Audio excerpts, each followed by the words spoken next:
लोकसभा में नेता विपक्ष राहुल गांधी ने दावा किया है कि ईडी उनके खिलाफ कार्रवाई करने की तैयारी में है। उन्होंने सोशल मीडिया प्लेटफॉर्म एक्स पर लिखा है कि लोकसभा में चक्रव्यूह वाले बयान के बाद ईडी उनके खिलाफ छापा मारने की तैयारी कर रही है। राहुल गांधी के मुताबिक ईडी के जो अंदरूनी सूत्र हैं उन्होंने इस तरह की जानकारी उन्हें दी है। आपको बता दें, राहुल गांधी ने संसद में चक्रव्यूह को लेकर जो बयान दिया था, जिसमें कहा था कि एक नया चक्रव्यूह तैयार हुआ है, वो भी लोटस की शेप में है, जिसको आजकल प्रधानमंत्री लगाकर घूमते हैं। अभिमन्यु को 6 लोगों ने फंसाकर मारा था, आज भी चक्रव्यूह के बीच में 6 लोग हैं। राहुल गांधी ने कहा कि जो चक्रव्यूह बनाया गया उससे करोड़ों लोगों को नुकसान पहुंचा है, हम इस चक्रव्यूह को तोड़ेंगे। इसे तोड़ने का सबसे बड़ा तरीका है जाति जनगणना। तो राहुल गांधी का ये वो बयान था। और अब राहुल गांधी को इस बात की आशंका है, वो ये दावा कर रहे हैं कि ईडी जो है उनके खिलाफ रेड कर सकती है। ये वो ट्वीट देख रहे हैं राहुल गांधी ने जो लिखा है, जाहिर है 2 में एक को मेरा चक्रव्यूह वाला भाषण पसंद नहीं आया। ईडी के अंदरूनी सूत्रों ने मुझे बताया है कि छापे की योजना बनाई जा रही है। बाहें फैलाकर ईडी का इंतजार कर रहा हूं, चाय और बिस्किट मेरी तरफ से। हमारे सहयोगी प्रशांत हमारे साथ फोन लाइन पर जुड़ रहे हैं। प्रशांत, एक बड़ी बात यहां पर राहुल गांधी ट्वीट करके दावा कर रहे हैं और कह रहे हैं ईडी उन पर छापा मार सकती है चक्रव्यूह को लेकर, जो संसद में उन्होंने बयान दिया था। क्या आधार है इसका और क्यों ऐसा राहुल गांधी कह रहे हैं, क्या लग रहा है?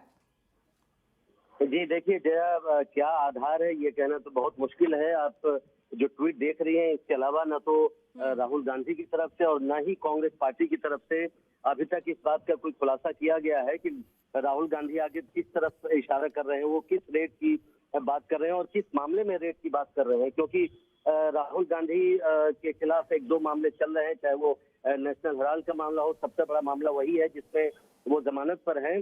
क्या उसी मामले में किसी रेट की बात कर रहे हैं राहुल गांधी या कोई नया मामला है, इस बात का खुलासा न तो राहुल गांधी कर रहे हैं और न ही कांग्रेस पार्टी के सूत्र। राहुल गांधी आज भी केरल के दौरे पर हैं, लिहाजा उनकी तरफ से अभी तक कुछ नहीं कहा गया। लेकिन इसको आप राजनीतिक तौर पर भी देख सकती है जया। पिछले दिनों जो पार्लियामेंट में हुआ, राहुल गांधी ने अपना एक भाषण दिया बजट पर चर्चा के दौरान और उसमें कहा कि पहले महाभारत के समय एक चक्रव्यूह था जिसको 6 लोग चलाते थे और अभी भी सरकार एक चक्रव्यूह में बंधी है जिसको 6 लोग चलाते हैं। जिसके बाद बीजेपी ने पलटवार किया उन पर।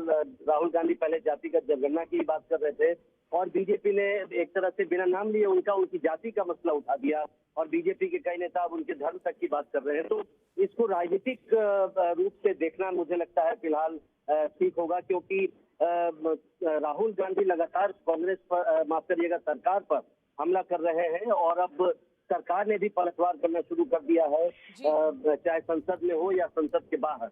अब राहुल गांधी किस रेट की तरफ इशारा कर रहे हैं, लेके एक बहुत अहम सवाल हो जाता है। राहुल गांधी इस वक्त वायनाड में हैं, इतने लोगों की जान गई है, उनके परिवारों से मिल रहे हैं और इस बीच ये जो ट्वीट आता है तो एक टाइमिंग बहुत इंपॉर्टेंट हो जाता है। वहां वायनाड में रहते हुए अगर वो इस तरह का ट्वीट कर रहे हैं तो कहीं ना कहीं कोई सुगबुगाहट, ईडी के सूत्रों से कुछ जानकारी? जी देखिए, ये जैसा मैंने कहा जया कि ये इसका अंदाजा लगा पाना मुश्किल है। हाँ। और आपने टाइमिंग की बात की, आप उसका समय देखिए। हाँ। वो मुझे लगता है कि रात में करीब 1:30-2 बजे ये ट्वीट किया गया है, रात के करीब 1:30-2 बजे। तो उस समय ऐसी क्या जानकारी राहुल गांधी को लगी कि उनको ऐसा ट्वीट करना पड़ा, और क्या सचमुच सरकार की तरफ से ऐसी कोई तैयारी है किसी छापे की और किस मामले में है, ये कहना, जैसा मैं बार बार कह रहा हूँ कि ये कहना अभी मुश्किल है। लेकिन मुझे लगता है कि इसको राजनीतिक तौर से देखना ज्यादा जरूरी है, ज्यादा मुफीद है। इस तरह की राजनीति आप जानती हैं, दिल्ली के मुख्यमंत्री अरविंद केजरीवाल लगातार करते आए हैं। वो कई बार वो ट्वीट करते हैं कि उन्हें जानकारी मिली है उनके सूत्रों से कि किसी केस में उनके किसी नेता पर रेड पड़ने वाली है। यहाँ पर काफी अहम हो जाता है और आपने ठीक कहा, 1:52 रात में ये ट्वीट किया गया है राहुल गांधी की तरफ से। देखते हैं आगे क्या होता है। बहुत बहुत शुक्रिया प्रशांत, ये तमाम जानकारी के